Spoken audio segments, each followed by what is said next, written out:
बच्चों, मैं डॉक्टर राजेश कुमार श्रीवास्तव, प्रवक्ता रसायन, महात्मा गांधी इंटरमीडिएट कॉलेज, गोरखपुर, आज मैं पुनः आपके समक्ष उपस्थित हुआ हूँ तत्वों के निष्कर्षण के सिद्धांत एवं प्रक्रम के भाग 6 के संबंध में आगे बताने के लिए। भाग 5 तक हम लोगों ने पढ़ा। अब भाग 6 में हम जो पढ़ने वाले हैं, चूँकि हम लोग कॉपर का धातुकर्म पढ़ रहे थे, जिसमें 2 चीज़ें हमें पढ़ने अवशेष थे। वो था धातु का शुद्धिकरण और निष्कर्षण का सांकेतिक आरेख क्या होता है, ये हम लोगों से बचा था। इनको समाप्त होने के बाद हम जिंक का धातुकर्म पढ़ेंगे, एल्युमिनियम का धातुकर्म पढ़ेंगे और आगे प्रश्नावली कैसे पूछे जाते हैं, कुछ गृह कार्य भी देंगे और प्रश्नावली के बारे में हम लोग बातें करेंगे। बच्चों, आगे बढ़ते हैं। धातु का शुद्धिकरण, विद्युत अपघटनी विधि। चूँकि हम कॉपर का पढ़ रहे थे, तो जैसा कि आपको पता है कि यह विद्युत अपघटनी विधि में हम विद्युत प्रवाह के कारण हम इसका अपघटन करते हैं। इसमें अशुद्ध धातु का क्षण एनोड लेते हैं, शुद्ध धातु का कैथोड लेते हैं और धातु लवण का हम विलयन लेते हैं, जो वैद्युत अपघट्य के रूप में होता है।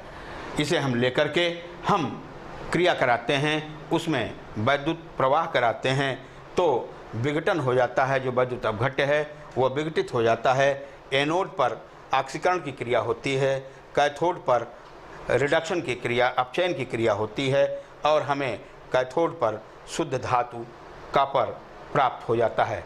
इसमें अशुद्ध कॉपर का एनोड होगा, शुद्ध कॉपर का कैथोड होगा और कॉपर सल्फेट का विलयन होगा। इससे हम शुद्ध कॉपर प्राप्त कर लेते हैं। अब हमने दंड विलोदन विधि, एक चीज़ इसको पढ़ाने के पहले बता दूं, चूँकि हमने उसका सेल का यहाँ फिगर नहीं दिया है, क्योंकि इसके पहले भी हम लोगों ने 3-4 बार वैद्युत अपघटनी विधि के सेल का फिगर देख लिया है। मुझे जहाँ तक समझ में आता है कि आपको यह अच्छी तरीके से याददाश्त होगा, इसीलिए यहाँ उसका फिगर हमने नहीं दिया है। नेक्स्ट मेथड है दंड विलोडन विधि या पोलिंग विधि। इस विधि में हम देखते हैं कि बेसिमरीकरण के पश्चात जो कॉपर हमें प्राप्त हो रहा है, उसमें कुछ कॉपर Cu2O की अशुद्धियाँ रह जाती हैं। इनको दूर करने के लिए हम अशुद्ध कॉपर को लेकर के हरे बांस से उसको हिलाते हैं, जिसके कारण हाइड्रोकार्बन गैसें उत्सर्जित होती हैं, जो ऑक्साइड की अशुद्धियों को अपचयित कर देती हैं। इस प्रकार हमें शुद्ध धातु प्राप्त होता है। यह चूँकि पुरानी विधि है, अब इस विधि का प्रयोग नहीं होता है। उपयोग कॉपर का विद्युत तार बनाने में, केबल बनाने में, विद्युत लेपन में इनका प्रयोग होता है। सिक्के, गहने आदि के निर्माण में भी इनका प्रयोग होता है। मिश्र धातु बनाने में भी इनका प्रयोग होता है। अब हम इनका सांकेतिक आरेख देखें। एक सरसरी निगाह से देखने के लिए हमने कॉपर पायराइट ये अयस्क ले लिया। अयस्क लेकर के 3 इसकी स्टेप थे। पहला सांद्रण, दूसरा धातु का निष्कर्षण, तीसरा धातु का शुद्धिकरण। सांद्रण हमने झाग प्लावन विधि से इसका किया और सांद्रित अयस्क प्राप्त कर लिया। सांद्रित अयस्क प्राप्त करके हम धातु के निष्कर्षण वाले स्टेप पे चलते हैं। यहाँ पे हमने सबसे पहले भर्जन किया। भर्जन हमने परावर्तनी भट्ठी में किया। फिर भर्जित अयस्क को लेकर के हमने प्रगलन किया। प्रगलन हम वात्या भट्ठी में करते हैं और यहाँ से जो प्राप्त होता है उसे हम बेसिमरीकरण करते हैं, वो बेसिमर भट्ठी में होता है। यहीं पे हमें फफोलेदार कॉपर की प्राप्ति होती है। अब जो हमारा अशुद्ध कॉपर है, जिसे हमने प्राप्त किया है, उसे हम शुद्धिकरण के लिए विद्युत अपघटनी विधि का प्रयोग करते हैं, जहाँ पर अशुद्ध धातु का एनोड, शुद्ध धातु का कैथोड और धातु लवण का विद्युत अपघट्य लेकर के हमें शुद्ध कॉपर कैथोड पर प्राप्त हो जाता है। यह तो कॉपर की धातुकर्म की बात थी। अब हम आगे बढ़ते हैं, जिंक के धातुकर्म के बारे में हम बात करेंगे। बच्चों, नेक्स्ट स्लाइड हम देखते हैं। जिंक का धातुकर्म। जिंक का जो मुख्य अयस्क है वो होता है zinc blende ZnS, कैलामीन ZnCO3, zincite ZnO और विलिमाइट Zn2SiO4।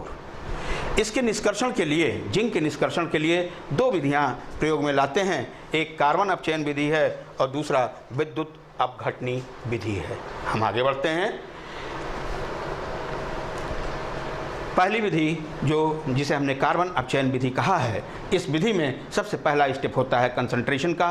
कंसंट्रेशन में यदि सल्फाइड अयस्क है तो हम उसका सांद्रण झाग प्लावन विधि से करते हैं। यदि कार्बोनेट अयस्क लेते हैं ZnCO3, अगर हम कार्बोनेट अयस्क लेते हैं तो उसे गुरुत्वीय पृथक्करण विधि से उसका सांद्रण करेंगे, और यदि उसमें कोई आयरन ऑक्साइड की अशुद्धि है तो हम इसे चुंबकीय पृथक्करण विधि से इसका सांद्रण कर लेते हैं। इस सांद्रण के पश्चात हम भर्जन की प्रक्रिया में आते हैं। भर्जन की प्रक्रिया में यह परावर्तनी भट्ठी में होता है। इसे हम लेकर के अयस्क लेकर के वायु की अधिकता में इसका भर्जन करते हैं। तो इस प्रक्रिया में जिंक सल्फाइड या जिंक इसके ऑक्सीकरण से प्राप्त जिंक सल्फेट जिंक ऑक्साइड में परिवर्तित हो जाता है।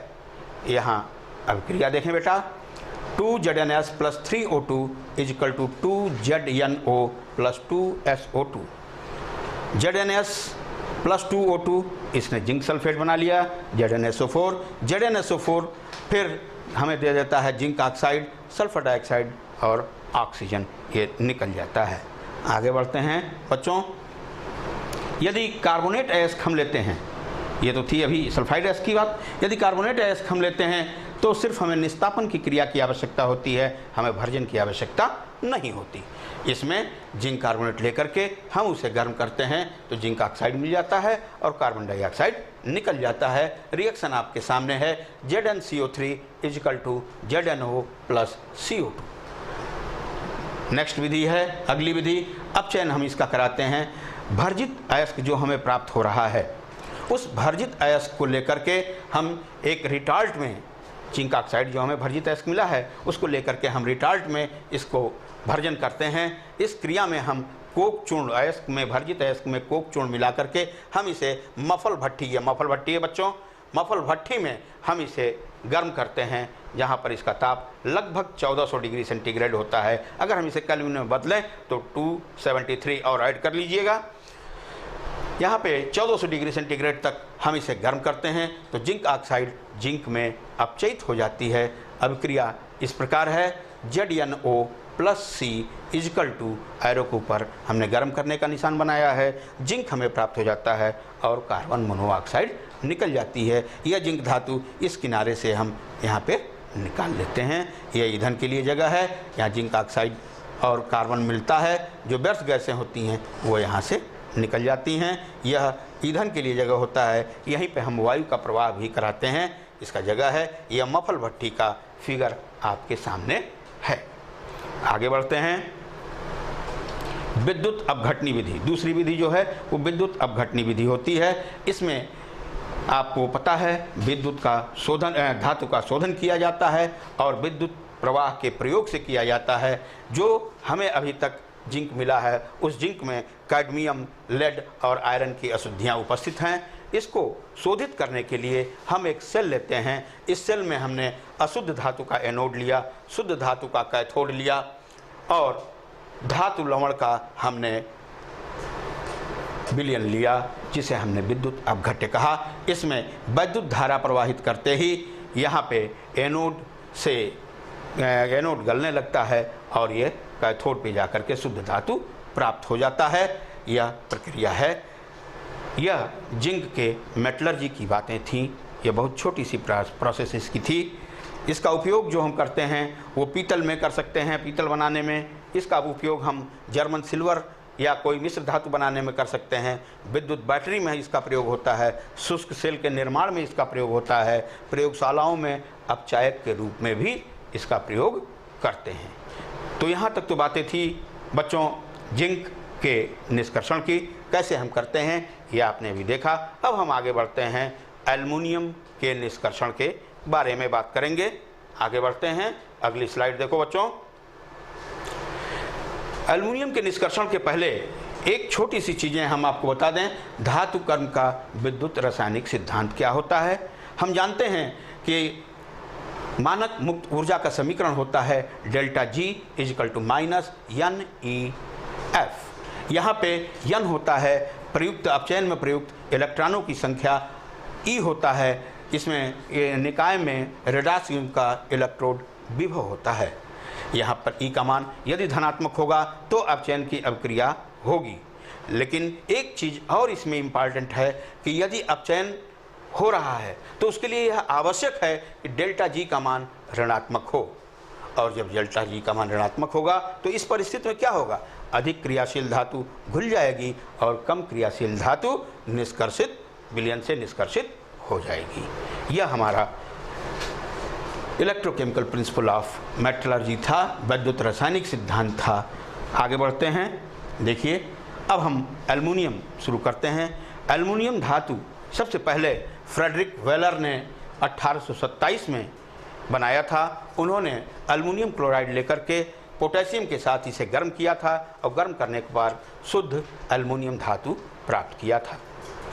चूँकि हम इसके धातुकर्म की बातें कर रहे हैं तो इसका हम अयस्क पहले देख लें। प्रमुख अयस्क जो इसके होते हैं वो होते हैं bauxite Al2O3.2H2O, डाइस्पोर Al2O3.H2O, corundum Al2O3। यह जो अयस्क हमने लिखा है यह प्रमुख अयस्क हैं। अब इनके प्रोसेस के लिए जैसा कि आपको पहले भी हमने बताया है, बाकी में भी और यहाँ भी बता दे रहे हैं कि 3 स्टेप हम लेंगे। पहला सांद्रण, दूसरा धातु का निष्कर्षण और तीसरा धातु का शोधन। आगे बढ़ते हैं।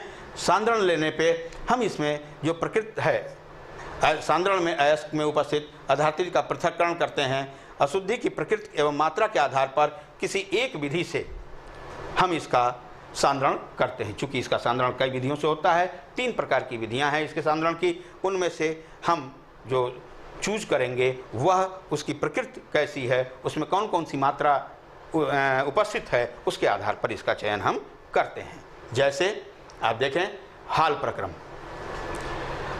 हाल की विधि तब अपनाई जाती है जब इसमें आयरन ऑक्साइड और सिलिकॉन ऑक्साइड SiO2 और Fe2O3 इन दोनों की अशुद्धियाँ उपस्थित हों तो हम हाल मेथड का प्रयोग करते हैं। इस मेथड में सबसे पहले हम करते हैं कि अयस्क को बारीक पीस करके उसमें सोडियम कार्बोनेट मिला करके उसे हम गलाते हैं तो हमें सोडियम मेटा एल्यूमिनेट मिल जाता है। सोडियम मेटा एल्यूमिनेट को हम जल के साथ उबालते हैं तो सोडियम मेटा एल्यूमिनेट तो घुल जाएगा, उसमें जब उबालेंगे तो घुल जाएगा, लेकिन Fe2O3 और SiO2 इनकी अशुद्धियाँ उसमें नहीं घुलती, या एज सच उसी में बनी रहती हैं, और जिसके कारण हम इसे छान करके अलग कर सकते हैं।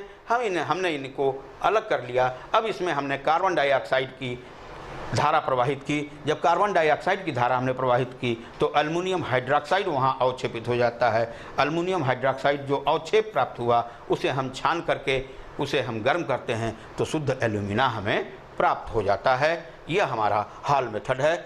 समीकरण आप देखें, Al2O3.2H2O प्लस Na2CO3, इसको हमने लेकर के सोडियम कार्बोनेट को मिला करके अयस्क के साथ हमने इसको गर्म किया तो सोडियम मेटा एल्यूमिनेट मिल गया, कार्बन डाइऑक्साइड निकल गया और जल वाष्पित हो गया।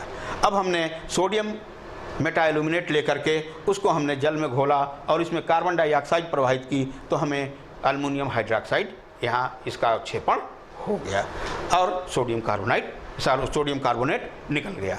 अब हमने इनको छान लिया, अल्युमिनियम हाइड्रोक्साइड को छान करके इसको हमने गर्म किया तो हमें Al2O3 एल्यूमिना प्राप्त हो जाता है। अगला मेथड है, अगली विधि है बेयर विधि। इस विधि का प्रयोग तब किया जाता है, सांद्रण इस विधि से तब किया जाता है जब Fe2O3 की मात्रा अधिक हो और SiO2 की मात्रा कम हो तो हम इस विधि का प्रयोग करते हैं। इस विधि में हम करते क्या हैं, अयस्क को बारीक पीसकर उसे सोडियम हाइड्रोक्साइड विलयन के साथ मिला करके गर्म करते हैं तो सोडियम मेटा एल्यूमिनेट हमें प्राप्त होता है। सोडियम मेटा एल्यूमिनेट विलयन में विलेय रहता है, विलेय अवस्था में रहता है, जबकि Fe2O3 अविलेय होता है और Fe2 अविलेय होने के कारण हम इसे छान करके अलग कर लेते हैं। बच्चों, अलग करके हम इस विलयन को फिर उबालते हैं, गर्म करते हैं जल मिला करके तो हमें अल्युमिनियम हाइड्रोक्साइड अवक्षेपित हो जाता है और अल्युमिनियम हाइड्रोक्साइड को छान करके अवक्षेप को लेकर के इसे हम जब गर्म करते हैं तो शुद्ध एल्यूमिना हमें प्राप्त हो जाता है। समीकरण देखें, रिएक्शन देखें। Al2O3.2H2O + 2NaOH हमने लेकर के सोडियम हाइड्रोक्साइड में मिला करके हमने इसको गर्म किया। हमको सोडियम मेटाइलुमिनेट 2 मालिक्यूल NaAlO2 सोडियम मेटाइलुमिनेट हमें प्राप्त हुआ, जल वाष्पित हो गया। अब हमने सोडियम मेटाइलुमिनेट ले लिया, इसको जल मिलाया और जल मिला करके हमने इसको उबाला, गर्म किया, तो एल्युमिनियम हाइड्रोक्साइड AlOH का होल थ्राइस यह अवक्षेपित हो गया और सोडियम हाइड्रोक्साइड अलग हो जाता है। इसको हमने छान करके अलग किया। छानने के बाद हमने एल्युमिनियम हाइड्रोक्साइड को गर्म किया तो हमें Al2O3 एल्यूमिना प्राप्त हो गया और जल वाष्पित हो जाता है। तीसरा जो विधि सांद्रण का इसका है वो है सरपैक विधि। इस विधि का प्रयोग तब हम करते हैं जब SiO2 की मात्रा अधिक होती है या फिर Fe2O3 की मात्रा कम होती है। इसमें हम करते क्या हैं कि अयस्क को लेकर के उसका चूर्ण बना लेते हैं और उसमें कोक तथा नाइट्रोजन गैस, नाइट्रोजन की धारा में उसे हम कोक मिला करके नाइट्रोजन की धारा में हाई टेम्परेचर पर गर्म करते हैं। हमको लगता है इसका ताप लगभग 1800 डिग्री सेंटीग्रेड उस समय होता है। करने पर सिलिका की जो अशुद्धि है वो वाष्पशील सिलिकन के रूप में निकल जाती है और हमें एल्युमिनियम नाइट्राइड प्राप्त होता है। एल्युमिनियम नाइट्राइड का जल के साथ अपघटन करने पर यह हमें एल्युमिनियम हाइड्रोक्साइड दे देता है। एल्युमिनियम हाइड्रोक्साइड के अवक्षेप को छान लेते हैं और छानने के बाद उसे हम जब गर्म करते हैं तो हमें शुद्ध एल्युमिना प्राप्त हो जाता है। समीकरण देखो बच्चों, Al2O3.2H2O + 3C + N2 एरो के ऊपर गर्म करने का निशान, ये लगभग 1800 डिग्री सेंटीग्रेड करते हैं। यहाँ पे एल्युमिनियम नाइट्राइड AlN 2 मालिक्यूल प्राप्त हो जा रहा है, कार्बन मोनोऑक्साइड निकल जाएगा और जल निकल जाएगा। अब हमने SiO2 ले लिया और कार्बन के साथ इसकी क्रिया कराई तो कार्बन मोनोऑक्साइड निकल गया और ये Si वाष्पित हो गया। एल्युमिनियम नाइट्राइड लेकर के हमने इसमें जल मिलाया, जल मिला करके हमने जब इसको गर्म किया तो यहाँ पर यह अपघटित होकर के या एल्युमिनियम हाइड्रोक्साइड दे देता है और अमोनिया निकल जाता है। अब एल्युमिनियम हाइड्रोक्साइड का अवक्षेप को हमने छान लिया। छानने के बाद हमने इसको गर्म किया। गर्म करने के बाद हमको यहाँ एल्युमिना प्राप्त हो जाता है और जल का मॉलिक्यूल वाष्पित हो जाता है। तो बच्चों, ये 3 प्रोसेस, हाल विधि, बेयर विधि और सरपैक विधि, यह 3 विधियाँ इसके सांद्रण की विधि थी। इसमें करते क्या हैं, यदि दोनों की अशुद्धि उपस्थित है यानी Fe2O3 और SiO2 दोनों की अशुद्धि उपस्थित है तो हाल विधि का प्रयोग करेंगे। यदि SiO2 की अशुद्धि अधिक मात्रा में है तो आप सरपैक विधि की करेंगे और यदि Fe2O3 की अशुद्धि अधिक मात्रा में है तो बेयर विधि का प्रयोग आप सांद्रण करने के लिए करेंगे। अब हम आगे बढ़ते हैं। धातु का निष्कर्षण करने के लिए आपने धातु तो प्राप्त कर लिया, एल्युमिना प्राप्त कर लिया, अब उसे हम उससे निष्कर्षण करते हैं। तो इसका हम जो करते हैं वह हाल हेराल्ड विधि से कहते हैं। जिस विधि से हम इसको करेंगे उसे हम हाल हेराल्ड विधि कहते हैं। इस विधि में 2 दिक्कतें आती हैं। एक तो शुद्ध एल्युमिना विद्युत का कुचालक होता है, दूसरा इसका ताप इतना ज़्यादा होता है, गालक ताप इतना ज़्यादा होता है कि इस ताप पर विद्युत अपघटन करने पर गलित धातु वाष्पीकृत हो जाएगी। तो अब इसमें हम करें क्या भाई? अब इसमें करने के लिए इसका ताप कम करना जरूरी होता है और ताप कम करने के लिए, गलनांक को कम करने के लिए हम क्या करेंगे, इसमें थोड़ा सा क्रायोलाइट Na3AlF6 क्रायोलाइट मिला देंगे और फ्लोरिस्पार मिला देंगे CaF2, ये दोनों मिला देते हैं, इनका गलनांक कम हो जाता है। CaF2 क्या करता बच्चा? यहाँ पे CaF2 द्रव को पतला कर देता है। ठीक, आगे बढ़ें। इस विधि में जो सेल हम प्रयोग करते हैं उस सेल में हम करते क्या हैं, कार्बन की परत चढ़े एक पात्र लेकर के बैटरी लेते हैं जो ऋण टर्मिनल से उसे जोड़ते हैं। यह कैथोड का कार्य करता है। कार्बन की बड़ी बड़ी छड़ें होती हैं, इन छड़ों को लेकर के हम धन टर्मिनल से जोड़ते हैं, यह एनोड का कार्य करेगी। और विद्युत अपघटन के लिए जो हमने प्रयोग में लाते हैं वो 20% एल्युमिना लेते हैं, 60% क्रायोलाइट लेते हैं Na3AlF6 और 20% CaF2 फ्लोरिस्पार लेते हैं। इनको लेकर के इनका मिश्रण बना करके हम इसको यूज़ करते हैं, प्रयोग में लाते हैं, जिससे गलन ताप कम हो जाता है। अब यहाँ पे करते क्या हैं कि एल्युमिनियम धातु तो कैथोड पर प्राप्त हो जाएगा, एनोड पर निकलता क्या है, ऑक्सीजन। एनोड पे क्या निकलता है, ऑक्सीजन। ये ऑक्सीजन क्या करेगा, कार्बन से क्रिया करेगा, और कार्बन से क्रिया करेगा ऑक्सीजन, तो क्या बनाएगा बच्चों, कार्बन मोनोऑक्साइड और कार्बन डाइऑक्साइड, यह बना लेता है। और जब यह बनता है तो इस प्रक्रिया में धीरे धीरे कार्बन की छड़ें गलने लगती हैं, और जब कार्बन की छड़ें गलने लगती हैं तो उसे बार बार हमें बदलना पड़ता है। ठीक, आगे बढ़ें। ये फिगर है आपका, ठीक है। ये कार्बन का एनोड है, ये क्रायोलाइट, एल्यूमिना और CaF2 का हमने विद्युत अपघट्य लिया है। ये कार्बन का लाइनिंग लगा हुआ है, यह एनोड का काम करता है, ठीक है। और यहाँ पे ये जो छड़ें हैं ये कैथोड का कार्य करेंगी। यहाँ विद्युत हमने प्रवाह किया तो एल्युमिनियम हमको यहाँ से हम कलेक्ट कर लेते हैं, जो पिघली हुई अवस्था में हमें प्राप्त होती हैं धातु के रूप में। रिएक्शन जो होता है वह इस तरीके से है, Na3AlF6 = 3NaF + AlF3। AlF3 जब टूटता है तो एल्युमिनियम पर +3 चार्ज और 3F- चार्ज में टूटता है।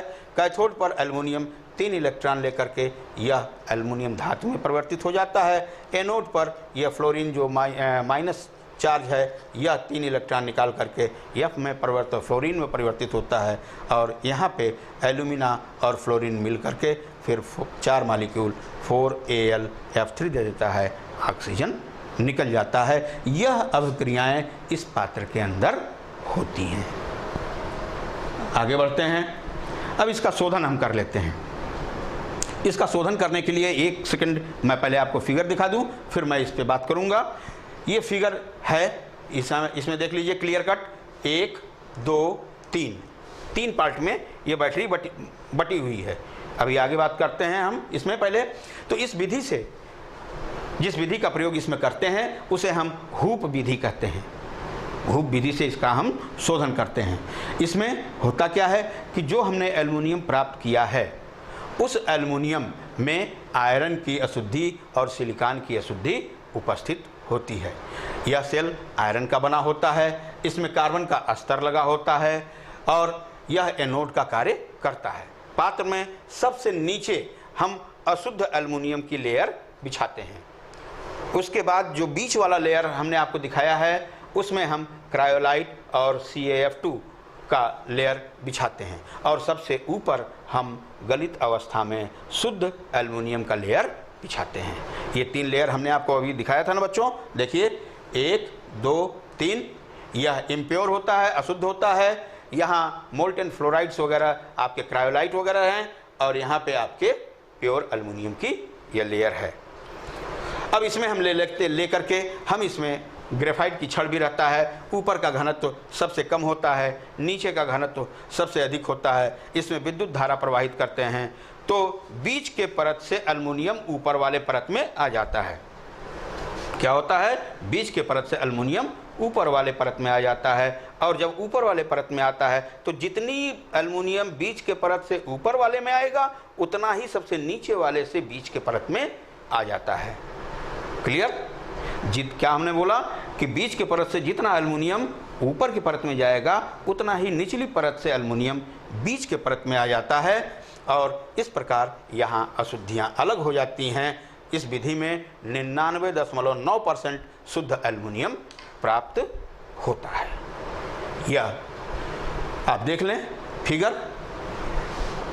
फिगर क्लियर है, कहीं कोई दिक्कत नहीं है। कई बार आप लोगों ने इसको देखा है। अंतर सिर्फ इतना है कि यह हमने 3 भाग में इसको बांट दिया है। हमने ये टैपिंग होल यहाँ पे है, यहाँ आयरन वसल का ये बना हुआ है आयरन का, ये एनोड है, यह कैथोड है, ये छड़ें जो लटकी हुई हैं यहाँ पे करके, और यहाँ से इम्प्योर एल्युमिनियम हम प्रवाहित करते हैं। यहाँ से निकल करके बीच के पोर्शन से निकल करके ऊपर के पोर्शन में जाता है, और नीचे से पोर्शन से निकल करके बीच के पोर्शन में जाता है। यह इसके तरीके हैं।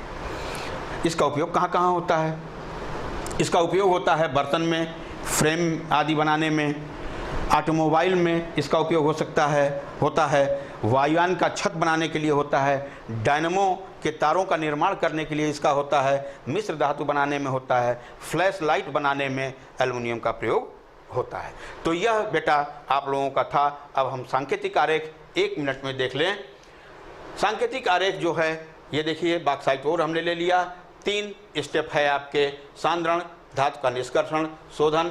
अशुद्ध सांद्रण करने के लिए बेयर विधि, हाल विधि, सर्पक विधि, तीनों विधि से हमने यहाँ पे एल्युमिना प्राप्त किया। इस एल्युमिना को लेकर के हम धातु निष्कर्षण करते हैं। धातु निष्कर्षण करने पर यह धातु जो एल्युमिनियम धातु है वो कैथोड पर प्राप्त होती है।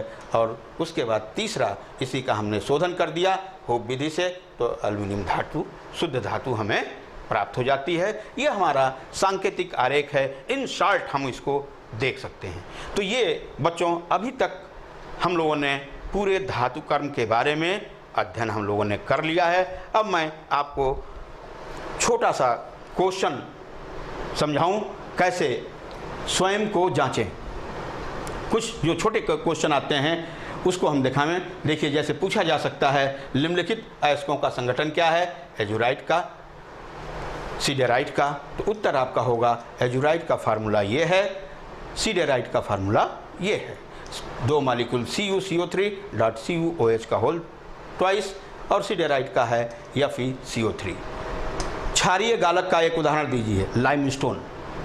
एक उदाहरण द्वारा धातुमल को समझाइए। तो आपने गालक ले लिया, अधात्री ले लिया, दोनों को मिला दिया, धातुमल प्राप्त हो गया। उसी तरीके से यह आपका है, यदि अपचयन ताप पर प्राप्त धातु द्रव अवस्था में हो तो धातु ऑक्साइड का अपचयन सरल क्यों होता है? ये गिब्स हेल्मंड इक्वेशन है। इसमें यह होता है कि जिस समय धातु द्रव अवस्था में होता है उस समय डेल्टा S धनात्मक होता है, लेकिन डेल्टा G के लिए इसका द्रव की अवस्था में इसका मान ऋणात्मक होता है। जब G का मान ऋणात्मक हो जाएगा तो आप जानते हैं उसका अपचयन आसान हो जाता है, इसलिए यह आसानी से अपचयित हो जाता है। उसी तरीके से ये ऊष्मागतिकी के अनुसार संभव होते हुए भी व्यावहारिक रूप से एल्युमिनियम के धातुकर्म में मैग्नीशियम धातु का उपयोग एल्युमिना के अपचयन में नहीं किया जाता।